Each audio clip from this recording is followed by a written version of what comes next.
우리가 아직 죄인이었을 때 그리스도께서 우리를 위하여 죽으심으로써 하나님께서는 우리를 향한 그분의 사랑을 나타내셨느니라. 로마서 5장 8절 말씀. 다음 주에는 로마서 5장 12절 말씀을 암송하겠습니다.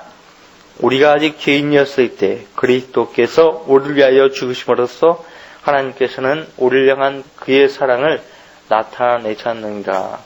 얼마나 많은 사람들이 이 한 구절로 주님의 사랑을 받아들이고 구원을 받았겠습니까? 그렇죠? 나 때문에 나를 위하여 죽으셨다? 주님께서 He died for me. 그분이 나를 위해서 죽으셨다는 거예요. 우리가 아직 죄인이었을 때 그리스도께서 우리를 위하여 죽으심으로써 하나님께서는 우리를 향한 그의 사랑을 나타내셨느니라. 여러분은 하나님께서 여러분들 각인을 향해서 나타내신 그 사랑을 예수님을 믿을 때 안 것이에요. 본 것이에요. 그렇죠? 자, 우리 교재의 211페이지를 보겠습니다. 211페이지.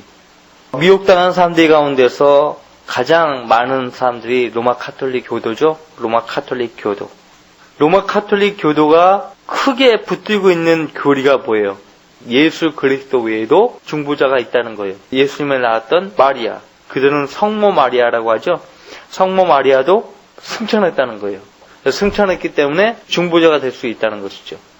또 죽은 성도들, 성인들도 중보자가 될 수 있다고 합니다. 그래서 그들의 기도서에 보면 성모 마리아를 위시해서 죽은 성도들의 이름이 기록되어 있고, 그 성인들의 이름을 기도할 때마다 아래이면 그 성인들이 살아있는 그들에게 중보해 준다는 것이에요. 성경 어디에도 그런 말이 나오지 않죠? 특히 세례로 거듭난다고 하기 때문에 그들은 거듭나지 못한 채 종교생활을 하고 있는 것이에요. 211쪽 대다수 로마 카톨릭 교도들은 세례가 거듭나는 것이라고 이해하고 있으며, 거듭났냐는 질문을 받으면 그렇습니다라고 대답한다.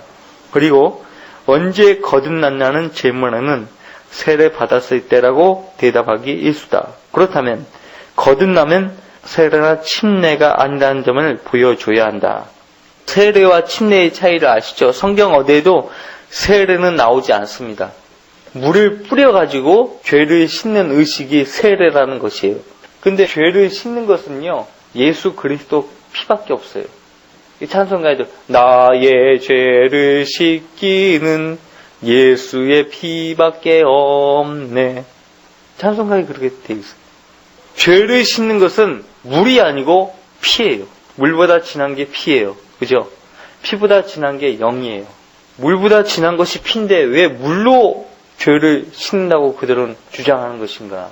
구약 성경에 물을 뿌려가지고 죄를 씻는 의식이 있었거든요.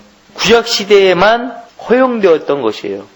여러분들 히브리서 2장 10절, 이 예배는 오직 먹는 것과 마시는 것, 여러 가지 씻는 것과 육신의 율례들에 근거한 것으로 이것들은 개혁의 때까지만 부과된 것이로다. 언제 개혁이 됐어요? 예수님이 하나님의 어린 양으로 오셔서 그분이 속죄제물이 되실 때 하나님께서 개혁을 해버리셨죠. 휘장이 위에서 아래까지 찢어져 버렸죠. 그러니까 인간적인 방법으로는 더 이상 구원하지 않겠다는 것이에요. 하나님이 정하신 방법, 그 아들 독생자 예수 그리스도를 믿음으로만 의롭게 하신다는 것이에요. 개혁의 때예요. 구약의 예배라고 하는 것이죠. 구약의 예배 때는 먹는 것, 마시는 것, 여러 가지 씻는 것, 육신의 율례들에 근거한 것이다. 이것은 개혁의 때까지만 부과된 것이다. 임시적인 것이었어요. 여러 가지 씻는 것이라고 되어 있죠. 여러 가지 씻는 것. 씻음으로 인해서 깨끗하게 되는 것이에요. 마가복음 7장에서 사람의 율례들, 장로들의 전통이라고 그렇게 말씀을 하셨죠. 하나님의 계명을 따르는 것이 아니고 사람의 계명들을 따르는 것이라고 했어요. 거기서 장과 접시를 씻는 것이라고 이렇게 명하셨거든요. 장과 접시를 씻는 것. 그러니까 씻어가지고 죄를 깨끗게 하는 것이었어요. 구약시대에만 허용되는 것이었어요. 근데 신약시대에는 물로 뿌리거나 잠기게 해서 사람의 죄를 씻지 못합니다. 씻지 못해요. 근데 카톨릭 교들은 성경을 올바로 나눠 공부하지 못하기 때문에 구분 없이 그렇게 받아들이는 것입니다. 자, 교재에 보시면 거듭남이 세례나 침례가 아니라는 점을 보여줘야 하는데 그 근거 구절로 고린도전서 4장 15절 말씀이 유용하다고 되어 있어요. 여러분들, 세례나 침례를 통해서 거듭날 수 있다면 다 세례 주고 침례 주죠. 얼마나 쉬워요. 그렇죠? 근데 바울이 뭐라고 했습니까? 이는 너희가 그리스도 안에서 1만 명의 스승을 가졌을지라도 아비들은 많지 아니하니 그리스도 예수 안에서 복음을 통하여 내가 너희를 낳았습니다. 복음으로 낳는 것이지 세례나 침례로 낳는 것이 아니에요. 그 뒤 구절 보세요. 여기서 바울은 복음을 통하여 그리스도 예수 안에서 고린도 성도들을 자신이 낳았다라고 말하고 있다. 거듭남이 침례라면 바울은 그들에게 침례를 줬어야 한다.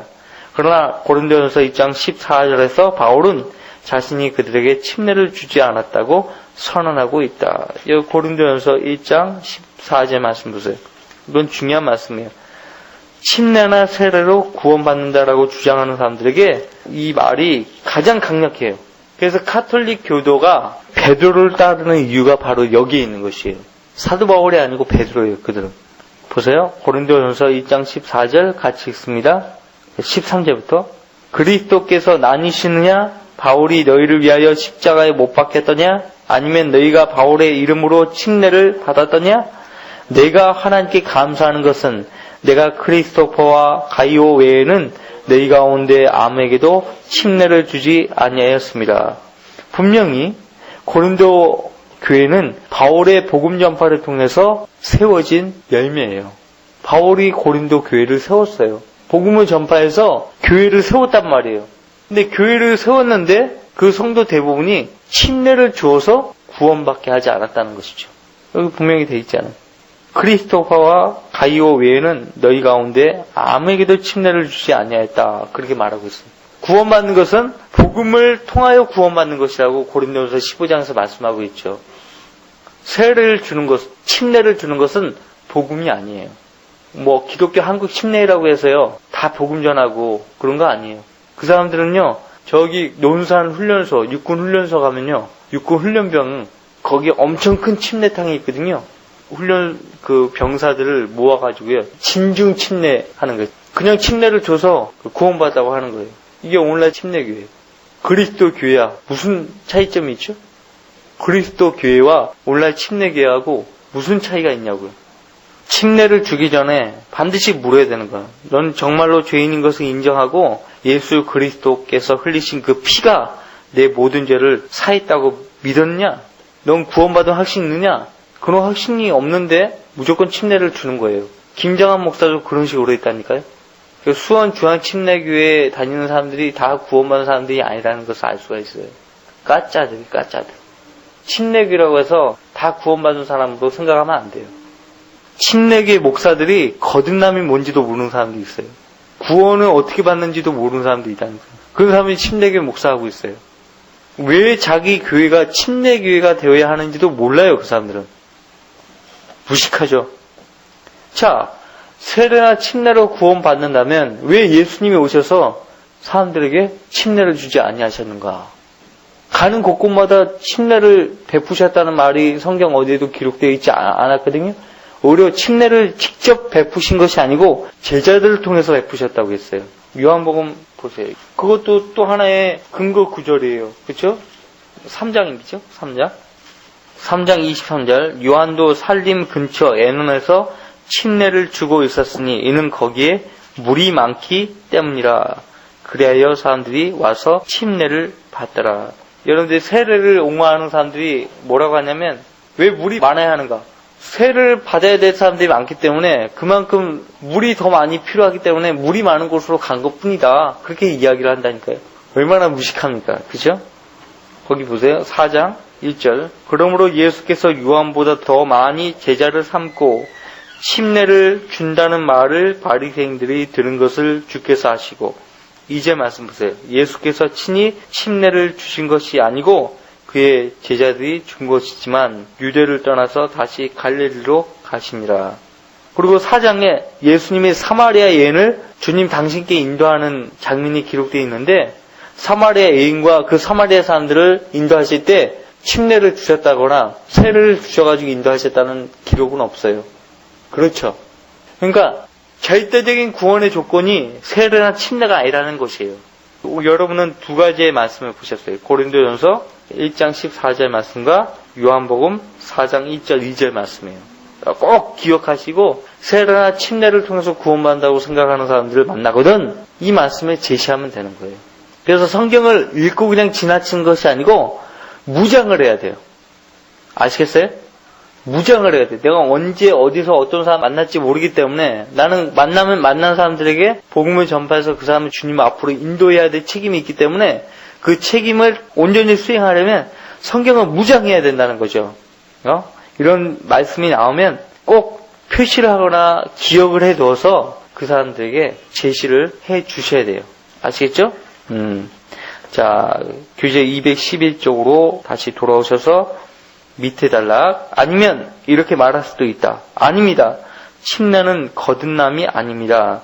침례를 받았으면서도 여전히 거듭나지 않았다고 베드로가 말했던 사람이 있습니다.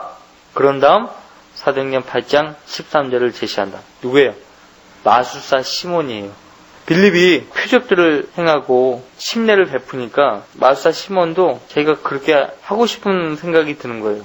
마술사가 원하는 게 뭐예요? 사람들을 자기에게로 집중시키는 거예요. 그러니까 나는 이만큼 능력이 있다. 이것을 과시하기 위해서. 근데 빌립은 자기보다 더 뛰어나거든요. 빌립은 하나님이 주신 능력으로 그 능력을 행사한 거지. 하나님 영광을 위해서. 빌립 자신의 영광을 위해서 능력을 행사한 것이 아니었거든요. 그러니까 마술사 시몬도 바로 그거예요. 그것이 하나님 능력이 아니라 빌립 자신에게서 나온 능력으로 생각했던 거예요. 그래서 나도 저런 능력을 받고 싶다. 그래서 사람들을 이끌고 싶다. 그런 생각을 가진 것이에요. 거기 교재 보세요. 그때 시몬 자신도 믿고 침례를 받은 후에 믿고 침례를 받았다라고 성경에 기록되어 있기 때문에 믿었다? 그리고 침례를 받았다? 구원받은 것이 아니냐라고 생각할 수 있는데 결과적으로 보면 시몬은 구원받은 것이 아니었어요. 그때 시몬 자신도 믿고 침례를 받은 후에 빌립과 꾸준히 함께 지내며 기적들과 표적들의 행해짐을 보고 놀라더라. 사도행전 8장 21절 보세요. 사도행전 8장 21절 18절부터 그러자 시몬이 사도들의 안수함으로 성령을 받는 것을 보고 그들에게 돈을 주며 내가 돈을 줄 테니까 나도 성령을 받게 해달라는 것이에요. 한번 생각해보세요. 돈을 주고 19절 말하기를 나에게도 이 능력을 주어 누구에게든지 내가 안수하는 사람은 성령을 받을 수 있게 하소서 하니 안수는 다 하는 것이에요. 20절 베드로가 그에게 말하기를 너는 내 돈과 더불어 망하라. 이는 내가 하나님의 선물을 돈으로 살 수 있다고 생각하였기 때문이라. 이 일에 내가 참여하거나 맡을 것이 없으니 이는 내 마음이 하나님 보시기에 옳지 않음이라. 그러므로 너의 이러한 사악함을 회개하고 하나님께 간구하라. 혹시 내 마음의 생각이 용서받게 되리라. 내가 보니 너는 악독에 젖어 있고 불의에 묶여 있도다 하니 시몬이 대답하여 말하기를 나를 위하여 주께 간구하여서 당신들이 말한 이 일 중 어떤 것도 내게 임하지 않게 하소서라고 하더라. 구원받지 않은 사람이에요. 그냥 분위기에 휩쓸려가지고 믿는다고 그냥 고백했던 거예요. 믿는다고 고백하니까 고백에 따라 그냥 침례를 주었는데 그 사람의 열매를 보니까 행동을 보니까 구원받은 사람이 아니에요. 어떻게 성령을 돈으로 살 수가 있습니까? 하나님의 선물인 성령을 돈으로 어떻게 사요? 거듭나지 않은 채 침례나 세례를 받을 수도 있다는 것이에요. 그죠? 거기 보세요. 교재에 다시 돌아오셔서 시몬이 침례를 받았다는 사실을 분명히 하고 21절과 23절에서 베드로가 한 말을 근거로 그가 거듭나지 않은 점을 제시한다. 여기서 한 걸음 더 나아가 거듭났다는 성경적인 증거들을 제시하는 것이 좋다. 다음 구절들이 이럴 때 유용하다. 여러분들 꼭 기억하십시오. 거듭난 사람의 증거가 뭐냐 이거예요. 무엇으로 그 사람이 거듭난 것을 확인할 수가 있느냐 이거예요. 네? 여러분이 진짜 거듭났으면 여기 기록된 하나님 말씀이 여러분에게 해당되는지 한번 보세요. 거기 212쪽 요한일서 2장 29절부터 한 구절 한 구절 같이 읽습니다. 만일 너희가 그분이 의로우신 것을 안다면 의를 행하는 자는 누구나 그에게서 난 것을 아느니라. 예수 그리스도께로 태어난 사람이라면 예수님처럼 의를 행할 수 있어야 된다는 거죠. 인간의 의와 하나님의 의는 다르죠. 하나님의 의가 뭐예요? 무엇을 의롭다고 하는 것이에요? 하나님이 의롭다 하시는 것이 뭐예요? 하나님이 의롭게 여기시는 것이 뭐예요? 믿음으로 행사하는 것이에요. 믿음에 보시고 의로 여기시는 분이에요. 그럼 의는 믿음과 관련되어 있는 거거든요. 믿음이 없이는 하나님 기쁘시게 할 수 없다고 했잖아요. 그렇죠? 믿음과 관련되어서 여러분이 행동했을 때 하나님이 여러분을 의롭다고 하시는 것이에요. 의를 행하는 것이에요. 그것이. 믿음으로 하지 아니하는 모든 것은 죄라고 했거든요. 그래서 성령으로 거듭난 사람은 의를 행한다는 거예요. 하나님이 의롭다고 여기시는 그 의를 행하는 것이에요. 거기 또 요한일서 3장 9절 14절 17절 같이 읽습니다. 하나님께로부터 태어난 사람은 누구나 죄를 짓지 아니하나니 이는 하나님의 씨가 그 사람 안에 거함이요 또 죄를 지을 수 없는 것은 그가 하나님께로부터 태어났기 때문이라. 나는 죄를 짓는데? 나는 여전히 죄를 짓는데 그러면 나는 하나님께로부터 태어난 것이 아닌가? 이렇게 생각할 수 있잖아요. 우리는 태어날 때부터 옛 본성. 옛 본성이죠. 죄성이죠. 부모로부터 죄성을 물려받은 거예요. 우리의 부모도 그 부모의 부모로부터 물려받은 거 쭉 거슬러 올라가면 아담으로부터 이 죄성을 물려받은 것이에요. 거듭나면 이 죄성이 없어지는 게 아니에요. 거듭나면 이 죄성이 없어지는 게 아니에요. 죄성은 그대로 있어요. 거듭나면 하나님께로부터 오는 본성을 받게 되는 거예요. 참여하게 되는 거예요.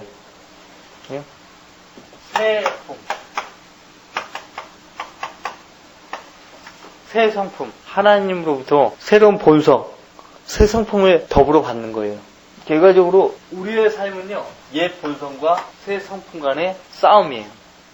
근데 우리가 하나님 편에 서서 하나님 섬기면 옛 본성이 우리를 절대 어찌하지 못합니다. 그러니까 성령으로 충만하고 말씀으로 양육받은 성도면 옛 본성을 다스릴 수가 있게 되는 거예요. 무엇으로? 하나님 말씀으로. 그래서 지금 하나님께로부터 태어난 사람이라고 했잖아요. 새 사람, 새 성품을 두고 이야기하는 거예요. 하나님께로부터 물려받은 새 성품은요, 죄 안 짓습니다. 하나님께로부터 온 것은 다 죄와 상관이 없어요. 상관이 없어요.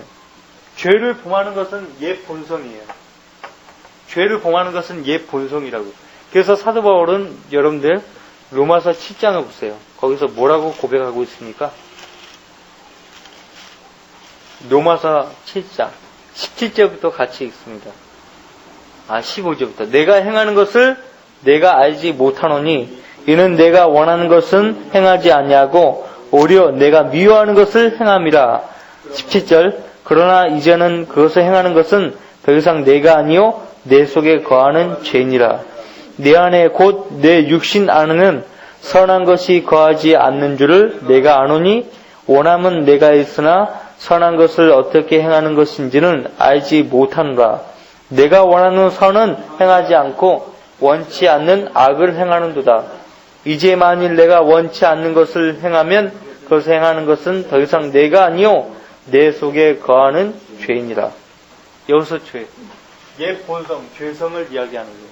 새로운 성품을 하나님께로부터 받은 성도는 이런 고백을 하는 것이에요. 나는 선을 행하기를 원하는데 죄를 범하는 이유는 무엇일까? 왜 나는 하나님께서 싫어하시는 것을 행하는 것일까? 항상 갈등을 갖게 되는 것이에요. 매일매일 그런 갈등 속에서 살아갑니다. 우리가 사망으로부터 생명으로 옮겨간 것을 아노니 이는 우리가 형제들을 사랑하기 때문이다. 거듭난 사람은 죄를 의도적으로 고의적으로 짓지 않고요. 두 번째는 형제들을 사랑합니다. 형제 자매들을 사랑하게 돼 있어요. 자기 형제를 사랑하지 않는 자는 사망 안에 거하느니라.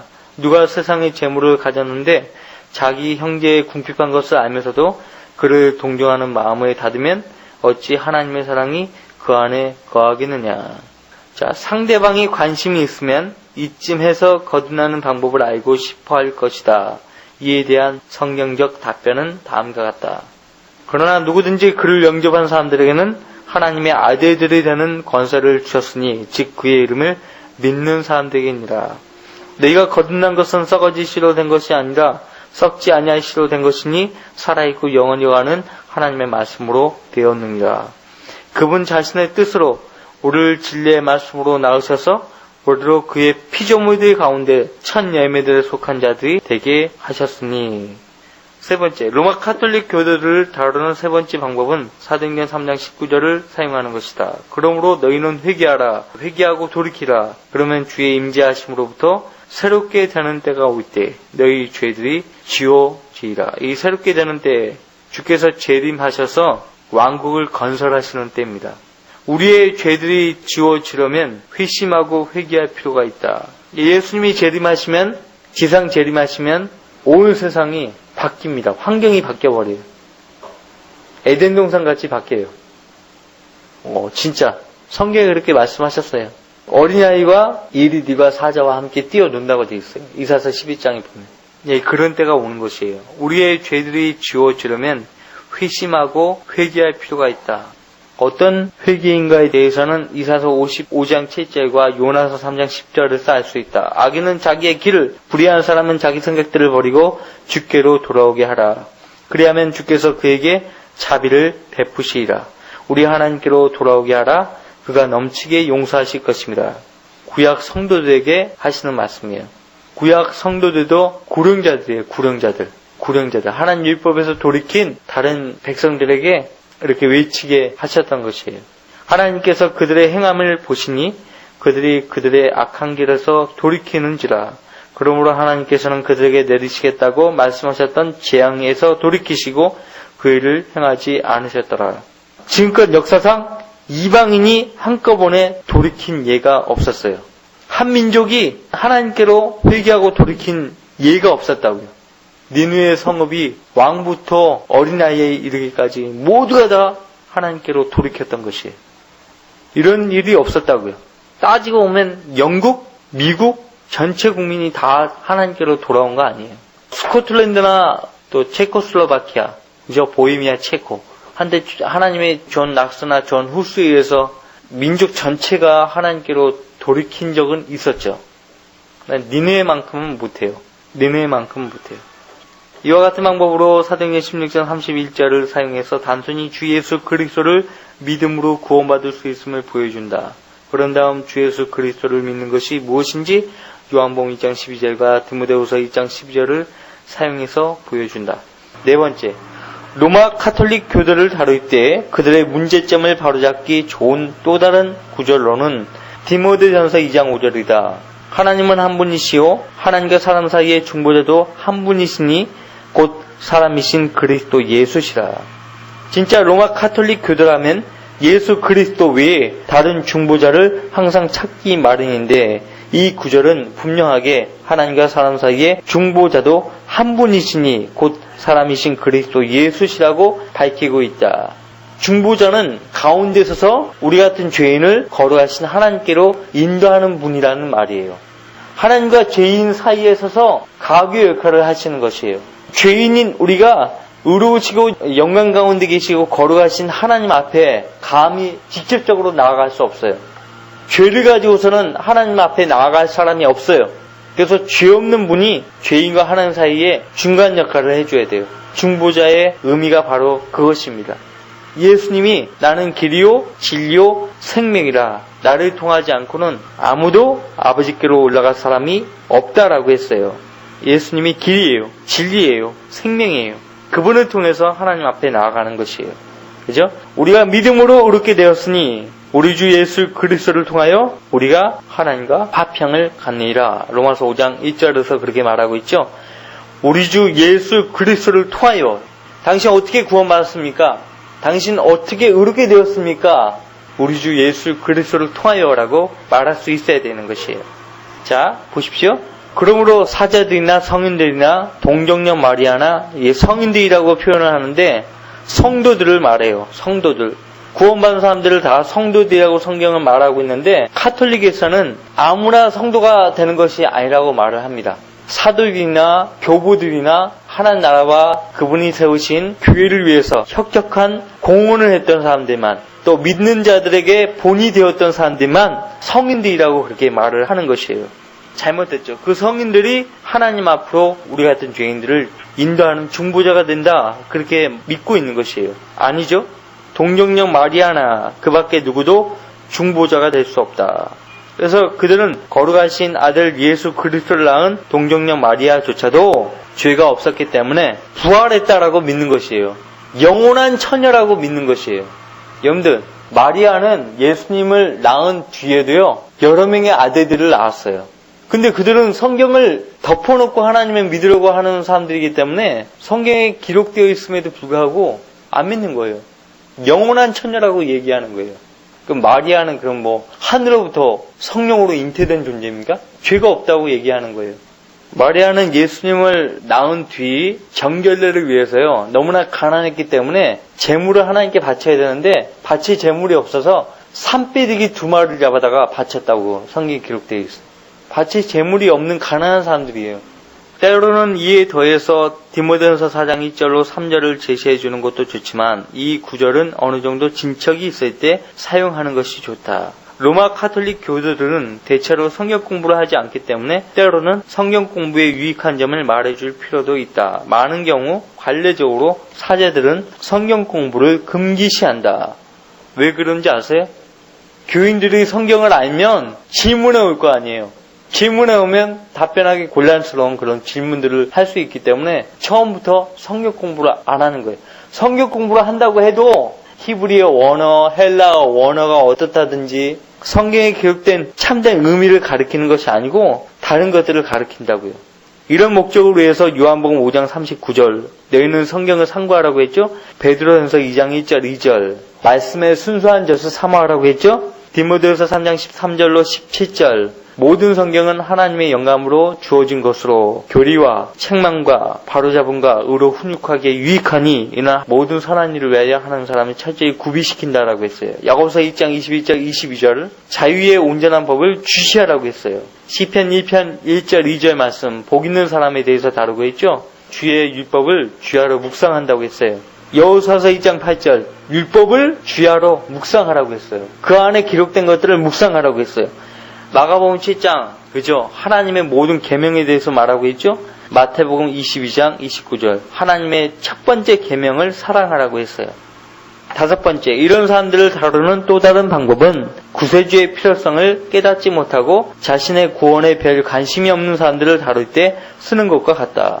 즉 자신이 죄인이며 구세주가 필요함을 일깨워줘야 한다. 로마 카톨릭 교도가 여러분의 말에 귀를 기울이기만 한다면 대체로 이 방법이 가장 좋다. 그러나 로마 카톨릭 교도와 말해봐야 별 소용이 없으며 그들을 그리스도께 인도할 수 없다고 생각하는 사람들이 많다. 이는 대단히 잘못된 생각이다. 많은 카톨릭 교도들이 로마 카톨릭에서는 채울 수 없는 뭔가를 갈망하고 있다.